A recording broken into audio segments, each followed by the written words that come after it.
Assalamualaikum warahmatullahi wabarakatuh. Selamat datang kawan-kawan semua di channel Riam Biru. Terima kasih banyak untuk kawan-kawan yang sudah berkenan hadir di channel ini, dan pada kesempatan kali ini ada satu cerita datang dari Mas Andro di Wonogiri. Mas Andro itu menceritakan pengalaman yang pernah dialami oleh adiknya, itu namanya Mbak Nela.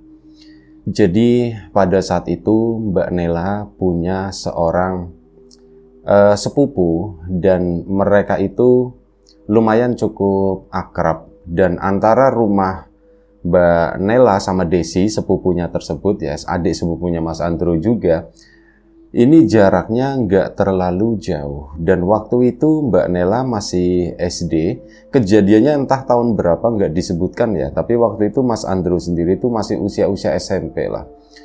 Nah, ini pada suatu hari, ya mereka kan biasa main bareng ya, antara Mbak Desi sama Mbak Nela sama Mbak Desi itu biasa main bareng satu kampung, suka samper-samperan kayak gitu. Nah, pada suatu hari ceritanya, Mbak Desi itu ngajakin Nela untuk menginap di rumahnya di situ.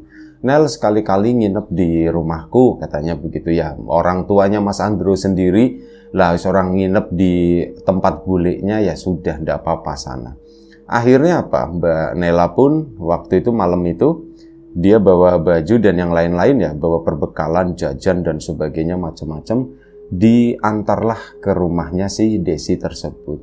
Singkat cerita, mereka itu menginap di sana. Si Mbak Nela itu kan datang dari siang hari ya, dari sekitar jam 2-an, nanti rencananya sore memang mau tidur di sana. Dan jam awalnya keluarganya Mas Andro ya biasa aja, nggak ada firasat apapun, intinya senang-senang aja Nela nginep di sana di tempatnya Mbak Desi. Tapi sekitar jam 8 malam ini tiba-tiba bulenya itu datang ke rumah sambil ngegandeng Nela. Ya ini kan bingung loh, kenapa gitu kan, ada apa. Nah, Mbak Nelanya sendiri itu cuman diem aja begini. Bukan karakternya Nela, intinya seperti itu. Ya ibu kan nanyain, loh ini kenapa Sri, kok Nela seperti ini, diem aja. Nggak tahu Mbak, katanya begitu ya, nggak tahu. Loh nggak tahu gimana kejadiannya. Ya Nelanya cuma diem, Nela jangan ngelamun seperti itu. Terus nanti ngeliatin ibunya dan nggak ngomong sepatah kata pun. Nela, akhirnya kan disuruh duduk kan, bule juga masuk. Nelanya di pangku sama ibu, ya tetap diem aja begini. Matanya tuh kayak mata yang nggak fokus, intinya seperti itu. Sambil dia tuh gigitin jari terus. Ini udah dibilangin sama ibu, jangan begitu, kukunya jangan digigitin, nanti rusak, kata ibu kan. Tapi ya dibeginiin, nanti gigitin lagi, seperti itu terus. Ya ibu kan khawatir, ya Mas Andro juga ada di sana waktu itu. Mas Andro ngeliatin Nela, terus iya, Nela kenapa ya, kok kayak bukan anak ini gitu ya. Dia tuh kayak anak yang gambarannya tuh gimana ya, anak yang nggak fokus, intinya seperti itu. Bahasa paling gampang, paling sopan mungkin ya, itu anak yang nggak fokus. Diajak ngobrol diem aja, kayak punya pikiran sendiri seperti itu. Matanya itu jelalatan kesana kemari. Tapi di situ Mas Andro itu menangkap kayak semacam ada ketakutan dalam diri Mbak Nela. Tapi belum diomongin ke orang tua. Dan akhirnya mungkin sekitar jam 9 bulenya pun pulang. Bule itu udah cerita apa-apa juga. Ini kenapa anak bisa seperti ini? Jawaban bulenya nggak tahu, tiba-tiba seperti itu. Lagi main sama Desi. Ya pertama yang tahu Desi ngomong, Bu Nela kenapa ya? Begitu kan. Kenapa gimana? Nggak tahu, Nela kok diem aja, kata si Desinya. Akhirnya bulenya pun ke situ nyamperin, dan ya kondisinya memang begitu, kok diem aja anak ini, kok tumben. Ini beda banget dengan Nela keseharian yang cenderung itu ceria, cerewet, ngomong mulu, agak sedikit galak lagi gitu kan. Nah ini diem aja, itu kan aneh. Nah bulenya nggak tahu gimana cara ininya, dan kejadian itu udah berlangsung dari selepas maghrib. Sampai sekitar jam 7:30 itu dianterin ke rumah. Ya sesampainya di rumah begitu, keluarga pun bingung. Mas Andro apalagi nggak ngerti, bapak sama ibu juga bingung. Ya satu-satunya cara Ya udah, Nela disuruh istirahat aja. Akhirnya apa? Sudah. Nela pun disuruh istirahat, dia pun nurut. Jadi bukan yang menolak atau gimana ya, cuman ya begitu. Ini tangannya jangan digigitin, ditarik, lepas begini. Beberapa detik kemudian begini lagi. Kayak dia itu yang gak mendengarkan apa yang dikatakan oleh orang tua. Dan sebelum kita lebih jauh ke dalam cerita, mohon izin mau promo bawang gorengnya biji terlebih dahulu. Bawang goreng renyah, bawang goreng kualitas premium, dibikin sendiri gitu ya. Terus apa lagi ya? Tanpa campuran apapun, nggak pakai tepung, nggak pakai apa, benar-benar bawang gitu ya. Dan untuk kawan-kawan kemarin yang sudah sempat memesan, terima kasih banyak atas pesanannya. Untuk kawan-kawan yang belum sempat memesan, ya ditunggu pesanannya. Dan untuk kawan-kawan yang sudah mampir di channel Lapak Horor, sepertinya tadi ada salah upload gitu ya, ada satu bagian yang kelewat. Ini ya mohon maaf. Monggo, terima kasih untuk kawan-kawan yang sudah mampir di sana. Terima kasih banyak. Dan kita lanjut lagi cerita dari Mas Andrew. Mas Andrew bingung, tapi ya sudah, itu udah dihandle sama orang tua. Dia pun akhirnya tertidur kan. Nah tidur ini malam-malam tiba-tiba ribut bapak sama ibu. Ada suara geremang-geremeng gitu ya, gembrungsung di luaran. Kenapa ya, ada apa? Mas Andrew SMP itu udah punya kamar sendiri, sementara Mbak Nela itu masih SD. Belum berani, kamar udah disediakan, cuman belum berani ditempati. Jadi masih tidurnya itu masih gabung sama orang tua. Nah, ini malam-malam, sorenya itu kan memang udah tidur ya. Mbak Nela itu memang udah tidur, udah meluk bantal, udah merem gitu kan, udah santai.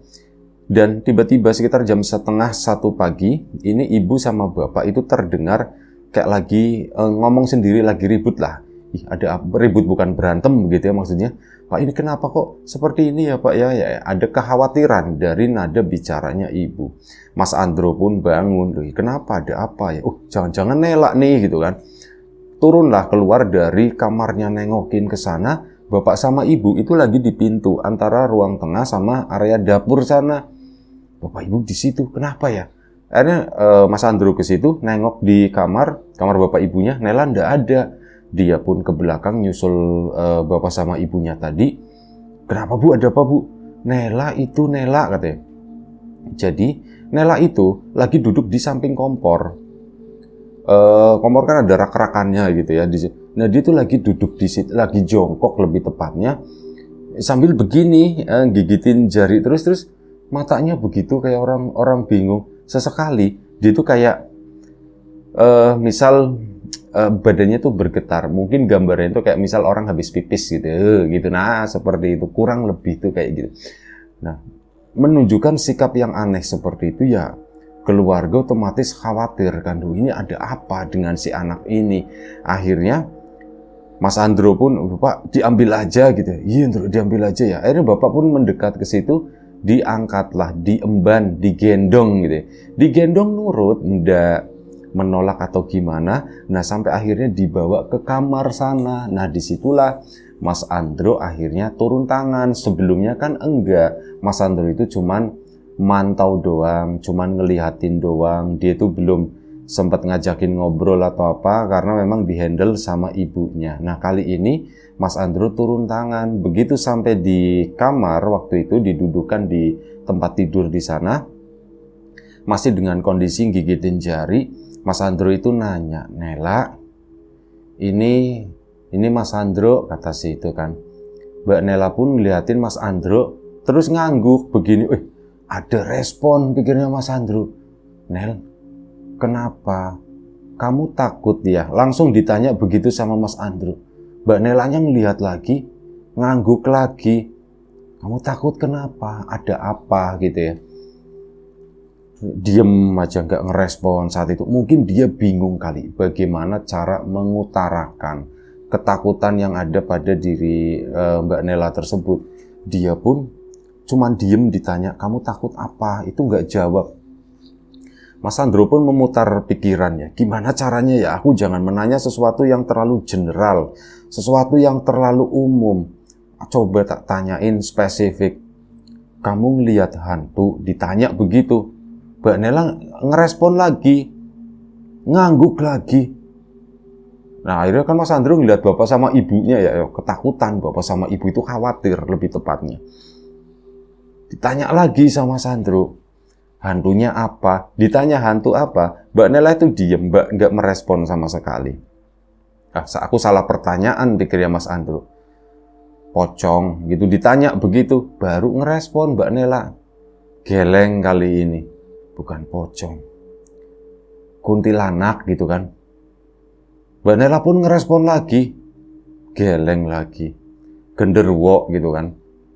Sama, geleng lagi, bukan. Lah terus hantu apa gitu ya. Nah ini sampai kurang lebih sekitar jam 1 pagi, setengah jam gitu ya, menginterogasi Mbak Nela yang seperti itu. Gak ketemu hantunya itu hantu apa. Tapi ada setidaknya titik terang. Oh, Nela bersikap seperti ini setelah dia ketakutan melihat satu sosok hantu tertentu gitu ya. Dan dia sikapnya jadi seperti itu. Itu salah satu titik terang. Kita berangkat dari sana lah, pikirnya Mas Andro. Mbak Nela pun coba ditidurkan lagi dan berhasil waktu itu. Alhamdulillah Mbak Nela tidur. Mas Andro sama Bapak itu duduk di ruang tengah ya sambil ngobrol-ngobrol pelan-pelan gitu ya. Apa ya Pak kira-kira ya? Nggak tahu, Bapak juga nggak tahu. Emang setan apa lagi sih Ndro gitu kan? Oh setan sih banyak Pak. Macem-macem Pak, ada Banaspati, ada disebutin semua ya gitu, macam-macam, ada vampir. Oh vampir di sini mah nggak ada, kata si Bapak. Iya juga ya Pak ya. Itu apa lagi ya Pak ya? Ada Nini Pelet. Oh Nini Pelet di radio, kata si bapaknya. Oh iya, terus siapa lagi ya Pak ya? Ya macam-macam gitu. Jadi di list malam itu ngelis jenis-jenis hantu. Itu nanti buat interogasi Nela besok pagi. Maksudnya ini malam-malam kan kasihan, tidur dulu atau bagaimana. Nah, keesokan paginya Mbak Nela pun bangun.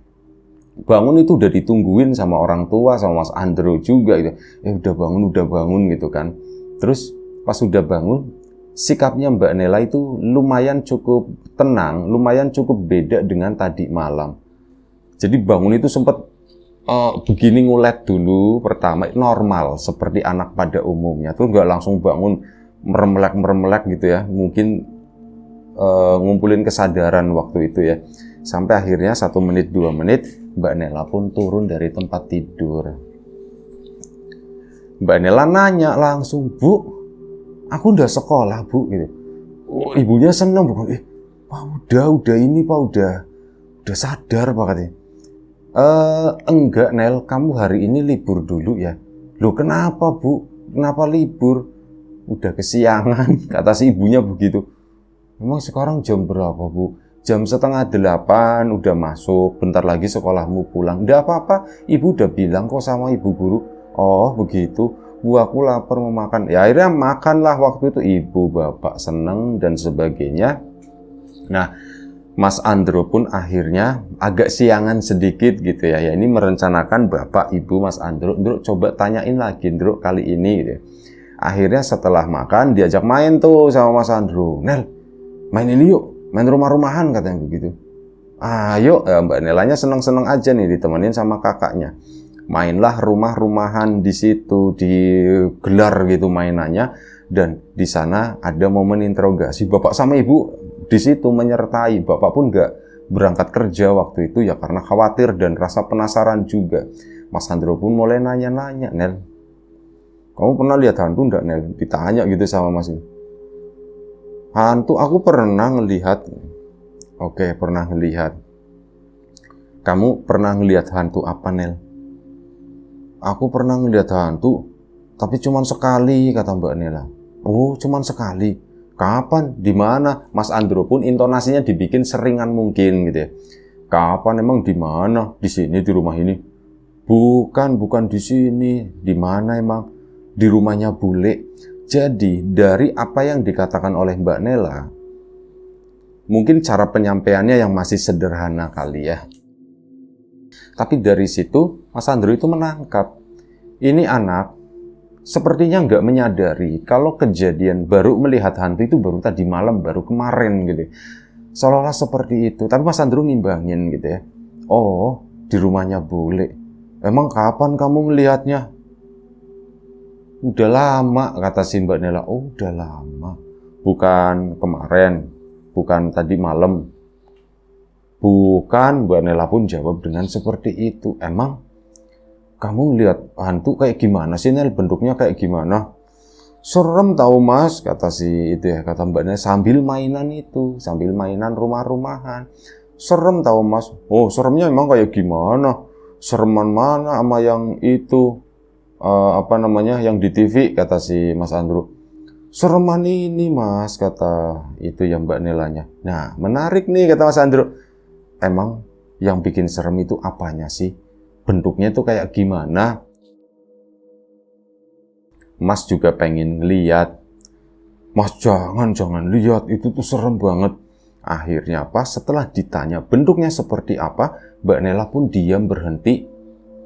Kayak berpikir gitu ya.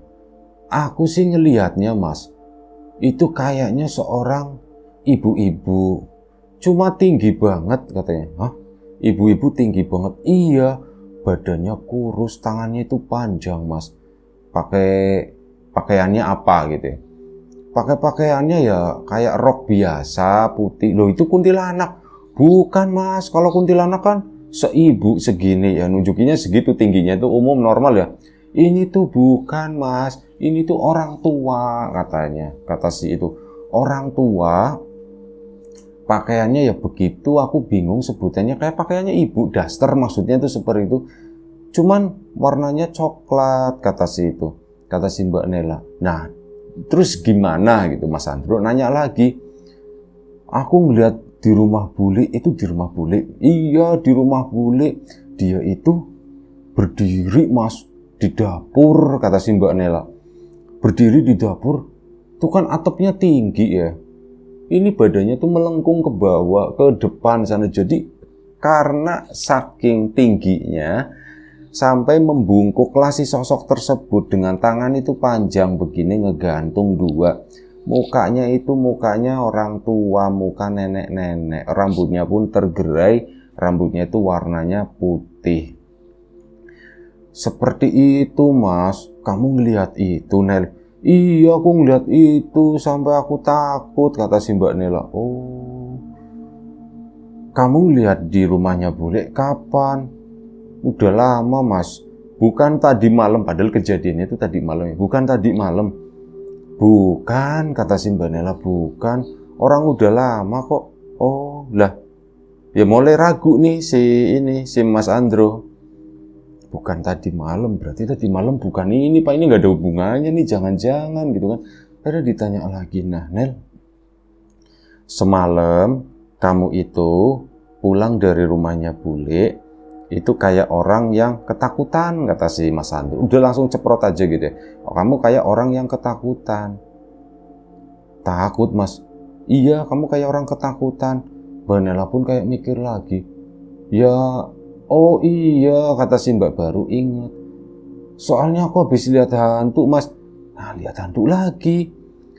Semalam kamu habis lihat hantu di rumahnya bule. Iya, katanya. Ya itu sih tadi yang aku ceritain, kata. Kamu ngelihat hantu yang sama atau baru pertama kali ngelihat itu? Kedua Mas. Oh, sekarang kedua. Berarti yang sebelumnya Mbak Nela itu udah pernah ngelihat. Nah ini yang keduanya Mbak Nela ngelihat lagi. Tapi sebelum-sebelumnya itu nggak ada reaksi yang seperti tadi malam ya. Diem aja kayak nggak tahu sih Mbak Nela itu kenapa, shock mungkin atau bagaimana. Mas Andro pun nanya, ya tentu saja dapat bisikan dari Bapak gitu ya. Terus Nel, kamu tadi malam ngelihat seperti itu, kamu nggak takut? Ya aku takut Mas, kata si Mbak Nela dengan polosnya, dengan lugunya. Aku takut lah Mas, masa ngeliat begitu nggak takut, serem. Kamu emang diapain sih Nel? Iya, orang tadi malam aku lagi ke dapur, aku habis makan mie Mas sama Desi, kan habis. Kalau udah habis kan disuruh sama bule, itu piringnya nanti ditaruh di belakang aja, nggak usah dicuci gitu, nanti malah gejer-gejer semuanya, basah semua. Dan nggak usah dicuci, taruh di belakang aja ya. Ya nurut. Mbak Nela habis duluan, ditaruhlah di belakang sana di dapur. Mbak Nela pun ke situ, ke area dapur, dan begitu mau balik, aku ngelihat itu masih nenek-nenek yang tinggi itu di atas pintu gitu, badannya tuh ngebungkuk begitu, ngebentuk huruf L kebalik. Itu lagi begitu Mas. Wah, si setan ini terus apa? Dia itu ketawa begini, kepalanya itu mendekat Mas ke aku Mas. Aku takut dan aku cuma diem berdiri aja, mataku tuh merem dan aku ngerasa kepalaku itu dielus Mas. Ser gitu ya. Ya udah, baunya itu wangi banget kata si Mbak Nela. Baunya itu wangi. Wangi apa? Ya anak segitu mungkin belum nyadar lah ini bau. Oh, wangi mawar, melati, atau wangi sakura, atau wangi apa gitu, wangi teh dan sebagainya. Itu belum terlalu tahu. Nah ini kayak gitu, cuman baunya wangi banget Mas. Terus habis itu apa ya? Aku ndak ingat apa-apa kata Mbak Nela. Oh, berarti mulai Nela itu nggak nyadar itu setelah dielus mungkin sama si nenek tersebut. Habis itu nggak inget apa-apa. Dan akhirnya sudah cerita dari Nela itu kan didapat. Keesokan paginya kebetulan agak siangan, bulenya itu mampir ke situ buat nanyain kondisinya Nela itu seperti apa. Ya ditanyain Nelanya gimana, alhamdulillah udah baikan. Ya diceritain lah semua ke bulenya. Jadi gini, ini mau tak ceritain, tapi kamu jangan takut ya. Apa Mbak? Ada apa Mbak? Nela itu semalam itu habis ngelihat setan di rumahmu. Masa Mbak ada setan di rumahku Mbak? Ya ndak tahu, ini katanya Nela. Ini tak ceritain ya, mungkin Nela kalau cerita lagi itu susah. Ini tak ceritain. Jadi dia tuh melihat ada sosok katanya tinggi perempuan. Si bulenya pun kayak orang ketakutan gitu mendengar respon tersebut. Dan terus tadi malam habis makan mie gitu ya. Habis makan mie, Nela kan ke belakang. Dia itu begitu mau balik, itu di atas pintu. Katanya ada perempuan yang ngebungkuk begini, saking tingginya. Dan si perempuan itu kepalanya mendekat ke arah Mbak Nela. Terus Mbak Nela itu dielus. Nela itu dielus kepalanya begini. Dan setelah itu, dia itu nggak inget apa-apa. Ya makanya, iya bener Mbak, semalam aku juga mikir. Itu mie instannya, kan habis makan mie, habis tak bikinin sama Desi itu. Nyampe tak ambil lagi Mbak. Expirednya itu tanggal berapa? Barangkali itu udah kadaluarsa. Terus Nela keracunan gara-gara makan itu. Tak cek, loh masih normal, masih tahun depan. Kondisinya juga masih bagus waktu itu. Berarti bukan ini apa ya. Cuman ya aku bingung, aku nggak ketemu jawabannya. Ya udah Nela tak bawa pulang aja ke sini. Akhirnya ya udah Mbak, ini maaf ya Mbak ya, tak bawa pulang ke sini. Ya enggak apa-apa, itu emang udah paling bagus itu seperti, cuman ya itu tadi. Nela itu habis ngelihat yang seperti itu. Nah, bulenya pun akhirnya cerita, Mbak, kayaknya yang ngelihat itu bukan cuma Nela. Terus siapa? Suamiku juga pernah ngelihat, katanya begitu. Oh, suamimu pernah lihat? Emang gimana? Jadi ceritanya malam-malam Mbak, dia itu ke belakang. Habis ada tamu pulang itu sekitar jam 12 malam. Udah kan tamunya pulang, kan ini diberesin itu gelas dan sebagainya itu kan dibawa ke dapur. Begini dibawa sama suami, pas begitu ditaruh begini, pas ngelihat kayaknya sama Mbak, itu di dekat pintu masuk ke dalam di situ. Wah, suamiku itu pingsan, gedebluk gitu. Aku nggak nyadar suamiku kenapa orang aku udah tidur pules kan waktu itu. Si Desi juga ya udah tidur pules. Dia sampai bangun sendiri. Dan suamiku bangun, begitu bangun si sosok itu masih ada di pintu itu katanya. Dan dia langsung lari ke sana, masuk ke dalam, ngelewatin itu tadi. Si sosok yang rambutnya itu juga ngegantung di atas pintu di situ. Ke sana, masuk ke kamar, bruk. Nah, disitulah aku kenapa sih Mas? Kenapa Mas? Gak apa-apa. Nah, suamiku malam itu nggak cerita. Besoknya nggak cerita, tak tagih juga. Mas, emang kamu ngalamin apa sih Mas? Tak tagih nggak cerita lagi. Sampai beberapa hari, sampai aku udah lupa lah, aku udah ingat apapun. Baru suamiku cerita. Jadi kemarin itu aku pingsan katanya. Hah, kamu pingsan Mas?